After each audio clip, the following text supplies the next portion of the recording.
மகிமை உண்டாவதாக. இந்த புதிய நாளை தேவனுடைய கரத்திலிருந்து நாம் பெற்றிருக்க, உலகத்தில் இருப்பவங்களும் நமக்குள் இருக்கிறவர் பெரியவராய் பெரிய காரியங்களை செய்யும்படியாய் நாம் அழைத்து நம்மை தெரிந்து கொண்டவர் நம்மோடு கூட இருக்கிறார். நாம் அவரோடு கூட இருக்கிறோம். ஆகவே கர்த்தர் நம்மோடு இருப்பது நமக்கு கிடைத்த ஒரு பேரின்ப பாக்கியமாகிய தேவ பலன்.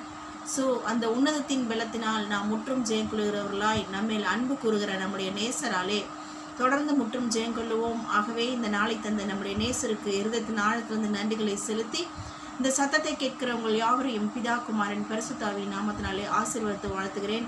இன்றைக்கு கர்த்தர் ஆதாரமாய் கொடுத்த வேதவசனம் பகுதி ஆதியாகமம் 26:12 சொல்கிறது. ஆதியாகமம் 26:12, ஈசாக்கு அந்த தேசத்தில் விதை விதைத்தான். கர்த்தர் அவனை ஆசீர்வதித்ததினால் அந்த வருஷத்திலே 100 மடங்கு பலனடைந்தான். ஸோ இங்கு பார்க்கிறோம், ஈசாக்கு ஆபிரகாமின் ஒரே மகனாகிய வாக்குத்தத்தத்தின் மகன். ஸோ அந்த ஈசாக்கு செய்கிற காரியங்கள், planted a seed, it means he is praying with the Lord very much, and he gathered a great harvest, and the Lord blessed Isaac very much, and Isaac became rich, and Isaac gathered more wealth, continued to grow until he became a very rich man. So விதை விதைத்தான், அவன் ஆசீர்வதிக்கப்பட்டான் கர்த்தராலே, 100 மடங்கு அறுவடையை பெற்றான், அவன் ஐஸ்வர்யவானானான், அவன் வர வர விருத்தி அடைந்தான். ஸோ இந்த 5 காரியமும் ஒரு சின்ன ஜபத்தினாலே வருகிற ஒரு பேரின்ப பெரிய ஆசீர்வாதங்கள். ஸோ அப்போது ஒரு நாம் ஜெபிக்கிறது நிமித்தமாக we doesn't think like we are wasting our time. No, if we spending more time with our Lord's feet, then we can see more harvest we could get from the Lord, and we will become a rich, and also we will become a very rich woman or man in the world.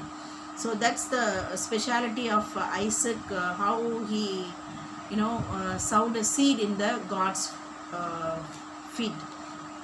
So கர்த்தருடைய பாதத்தில் அவன் வந்து ஜெபித்து விதைத்ததுனால பெரிய அறுவடையை கண்டு ஐஸ்வர்யவனாகி மகா பெரியவனாக இருக்கிறான். ஸோ இங்கே பார்க்குறோம் how Isaac is increased day by day, and he become a very rich man என்று பார்ப்போமானால் அவன் விதைத்தது தான் நாம் பிரதானமாக சொல்ல முடியும். ஸோ நாமும் விதைத்து கொண்டே இருப்போமானால் இடையில ஏதாவது தடைகள், எசேக்கு சித்னா என்ற 2 தடைகளை வாக்குவாதம் பண்ணுகிற சத்துருக்களான பெலிஸ்தியர்கள் உண்டு பண்ணினார்கள். ஆனாலும் Isaac doesn't mind about the obstacles what his enemies Philistines made for him, but even then he keep on sowing a seed in God's presence. கர்த்தருடைய சமூகத்தில் விதைத்து கொண்டே இருந்தான். ஆகையால் 3வது அவன் வெட்டின துறவுக்கு ரெகோபோத் என்று பெயரிடும்படியாய் கர்த்தர் என்ன சொன்ன, இங்கே he moved on from there and dug another well, and no one quarreled over it. He named it Rehoboth. So அவன் தொடர்ந்து 3வது துறவையை வெட்டி அதுக்கு ரெகோபோத் என்று பலிகி பெருகும்படியான ஒரு பெயரை அவன் வைக்கிறான். 4வது பார்க்கிறோம், God spoke to Isaac. ஐசக்ட கர்த்தர் பேசுகிறார். என்ன சொல்கிறார்? Do not fear, I am with you, I will bless you and multiply your descendants for the sake of my servant Abraham. உன்னுடைய தகப்பனாகிய ஆபிரகாம் நிமித்தமும் நான் உன்னையும் உன் சந்ததியும் பெருக பண்ணுவேன். ஸோ நீ எதற்கும் பயப்பட தேவையில்லை என்று கர்த்தர் ஈசாக்கோடு பேசுகிறார். ஸோ பேசி அவனை உண்மையாலுமே அந்த வார்த்தையின்படியாகவே ஆசீர்வதித்து பெருக பண்ணினதை நாம் அறிவோம். இங்கே பார்க்கிறோம், பெலிஸ்தியன்ஸ் வந்து அந்த எதிரிகள் வந்து ஈசாக்கோடு பேசுகிறார்கள்.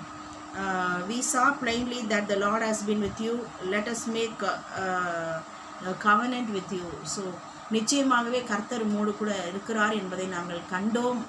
ஆகவே நாம் சமாதானமாக இருக்கும்படி உம்மோடு உடன்படிக்கை செய்ய வந்திருக்கிறோம் என்று சொல்லி எதிரிகள், பெலிஸ்தியர்கள், பொறாமைப்படுத்த ஜனங்கள், சத்துருக்கள் ஈசாக்கோடு பேசி உடன்படிக்கை பண்ணும்படியாய் பேசுகிறார்கள். ஸோ ஒரு மனுஷன் கர்த்தரோடு நேரம் அதிகமாய் செலவு பண்ணும்போது சத்துருக்களும் அவர்களோடு சமாதானமாகும்படி செய்வார் என்ற வாக்கின்படியாக சத்துருக்களாகிய பெலிஸ்தியர்கள் வந்து நிச்சயமாகவே கர்த்தர் உம்மோடு இருக்கிறார் என்பதை கண்டோம். ஆகவே நாம் உடன்படிக்கை, சமாதானத்தின் உடன்படிக்கை செய்வோம் என்று உடன்படிக்கை செய்ய வருகிறார்கள். லாஸ்ட்டு பார்க்குறோம், you are now blessed of the lord. நீ கர்த்தராலே ஆசீர்வதிக்கப்பட்டவர் தாம் என்பதை நாங்கள் அறிந்திருக்கிறோம் என்று சொல்லுகிறார்கள் சத்துருக்கள். ஸோ நம்மையும் பார்த்து அநேகர் சொல்லுவார்கள், நாம் தொடர்ந்து தேவனுடைய சமூகத்திலே, தேவ பிரசனத்திலே, தேவனுடைய பாதப்படியிலே வரும்போதெல்லாம் நாம் தொடர்ந்து அதிகமாய் எவ்வளவு நேரம் செலவு பண்ணுகிறோமோ, சிறுக விதைக்கிறவன் சிறுக அறுப்பான், பெருக விதைக்கிறவன் பெருக அறுப்பான் என்று எழுதப்பட்டிருக்கிறது.